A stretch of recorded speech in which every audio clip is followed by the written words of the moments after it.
Boys and girls, welcome back to another video by yours truly. We're visiting the old stomping grounds today, HSR. It's been quite some time since I've talked about this game. However, there's been quite a polarizing topic. Yeah, they've reinvented Silverwolf. This is a new variation of her, and they've been doing this quite often in HSR. They did it with Dan Hung. They did it with Sparkle recently. Her name's now Sparksy, although I haven't really seen anything. And they might have done it with another character that I don't remember, but now they're doing it with Silverwolf. Silverwolf level 999, and this is what she looks like. And let me just say, it's been quite a polarizing topic on the HSR communities. If we just go over here to quotes, all I did was I went to the actual post itself, which is at 4.8 million views with a whopping 1.4k comments and 17k shares. Jesus. If you just literally go here, view post activity, you'll this is the top of the post, guys. Silverwolf level 999, and it's got 12,000 likes, 213,000 comments, a lot of shares.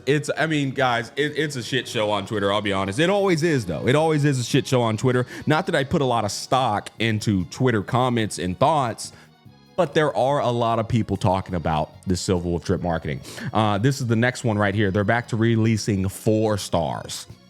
So they're calling this a 4-star design. That's 7.5k likes with 403,000 comments. Jesus. And then there's this guy here. I swear I'm not even hating just to hate. This is genuinely one of the most boring splash arts we've ever gotten. 4.7k comments, 150,000 views. The wind blew her clothes in a slightly different direction and they made it an SP. I mean, they're going off on this character. They're going off.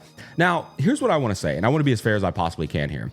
When we look at the original design, to be completely fair, it does look quite samey. However, it also, to me, seems to be an improvement, almost objectively so. There's always going to be people who have their opinions. I think if you think the original design looks better than this, I think you just have a hate boner. I'm gonna be real, bro. This clearly looks like a better design. It's just not that much better. And that's the interesting thing about when you drop a transformation, quote unquote, of a character, you really have to enhance them. You really have to transform them in a number of ways, because these games, as we all know it, the most lucrative part of the games is the characters for the companies. They sell these characters at a ridiculously high premium, upwards $300. And so when you consider that, nobody wants to spend that kind of money potentially on a character that looks the exact same as the original character. That feels like a scam. That feels like garbage. And so it's always an interesting discussion when we see these transformation drip marketings in terms of the value and the assessment of them. You know, is the hair going to be the same? Maybe you should have added a little bit of highlights into the hair. Is the entirety of the character going to be the same? Maybe you make their boobs bigger. Not saying you have to. I'm just saying, like, transformations are kind of like give us a new character damn near, but maintain some of the similarity qualities that they had in their original version so that they still are pretty much the same character. It's like, but when you think about it, like, think about Goku, right? Goku regular form, and then Goku Super Saiyan. His hair is no longer the same, nor is it the same color. It's sticking straight up with the yellow variation now, right? And I think things like that can go a long way. Now, on the other end of the spectrum, and there's a lot I want to talk about, this is something that's important to take into consideration. I went to the very end of their live stream because I was seeing this picture floating around on Twitter, and I was like, okay, hold on, that's actually insane. So they teased this before they even showed the drip marketing. This was shown before the drip marketing was shown. And so, you know, she's got these massive wings. You know, she's got not just a transformation in drip marketing and appearance, she's got an actual transformation in her gameplay.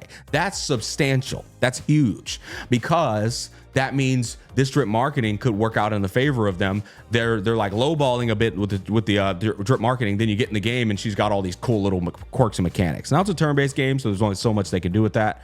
But still, say what you will about HSR, its turn-based gameplay is some of the most visually stunning turn-based gameplay out there, literally in the entirety of the turn-based genre. That's one of the things about HSR that they do well. The strategy may not be that crazy, but the visuals, as well as how the characters do their moves, are peak. They're really freaking beautiful.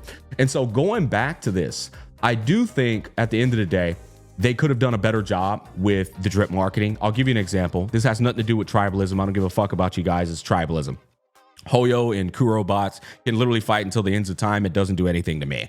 I do think, however, this is a good example of how you could do a drip marketing for a character with a transformation. It's so much more interesting. It's more hype, and it's more appealing to the viewer, to the people who are getting ready to pull on that character. Zani's drip marketing is phenomenal, and it shows off her prowess almost to perfection, damn near. In the base model, you've got the fat freaking shield. She only uses that in the base model, and then behind that big old door she's stepping through is her transformation with a massive claymore teased there as well. This lets you know, holy hell, she uses the claymore in the transformation form. She's got the shield in the base form, and she's got a transformation. She's got the glowy hair. Look at that. Her clothing is torn and stuff.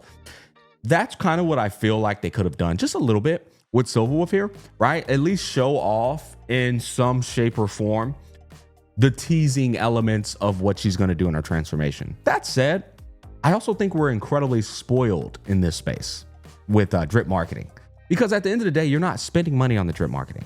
You're not. You're spending money on the character's gameplay.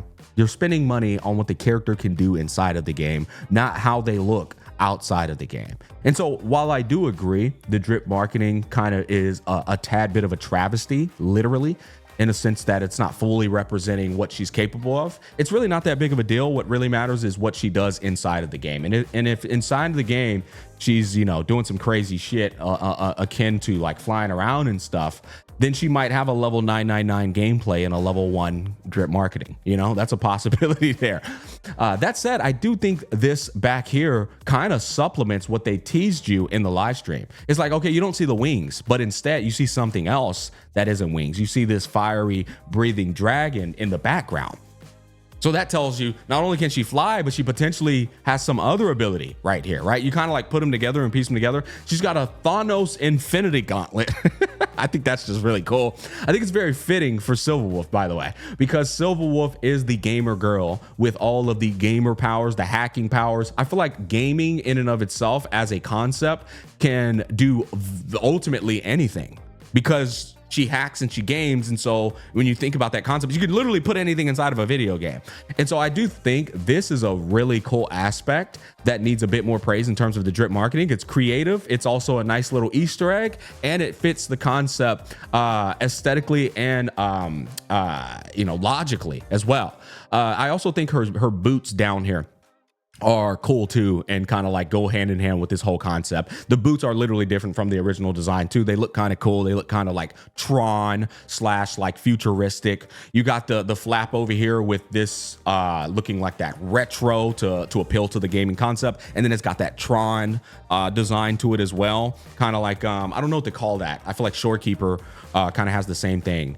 Or no, Ameth. Ameth has the same thing. It's like, what do you call that? Like glitchy. There we go. It's like glitchy. And then up here, you got the level 999, like retro gaming aesthetic as well. I genuinely think, and then I don't know what this is, like Pac-Man with some, dude, where are those glasses from? Those glasses so I brought up Beautiful Joe. I also brought up Great Saiyaman, and the glasses aren't there either, right? I was like, is it Beautiful Joe? Is it Great Saiyaman? No, I don't know where the hell those glasses are from, but they exist some goddamn where. It's actually bothering me that I don't know where they exist. But she also wears these. Yeah, that's true. So when she transforms, I put that in my bookmarking somewhere. She transforms. Oh, hold on, let's look at this. Yeah, look at this. So like, that's another thing they're not showing, right? She's wearing some glasses there, which is really cool. There they are. This is fucking sick here. Yeah, so I don't know, man. I feel like at the end of the day, what really matters the absolute most is going to be what they're doing inside of the game. And I'm sure if you look at somebody like Sparksy, which is the evolution of Sparkle, I think Sparksy is a lot more of a transformation as opposed to what Silverwolf is to her regular version. But then again, you could very well get inside of that game, and Silverwolf is doing things that are incredibly fun, visually appealing, and synergistic with the concept designs they're going for. That's just me being fair, all right? That's just me being fair. We could sit here and like talk shit about how it's not the same, and I can agree, but there's just more at the table in terms of what your value is once you get inside of that game. There's been many characters with mid drip marketings, and then you play them in the game, and they're just fucking insane. right? So I don't know. Those are all my thoughts. You guys comment down below. Let me know what you think. Peace, love, and happiness, and I'll catch you on the flip side.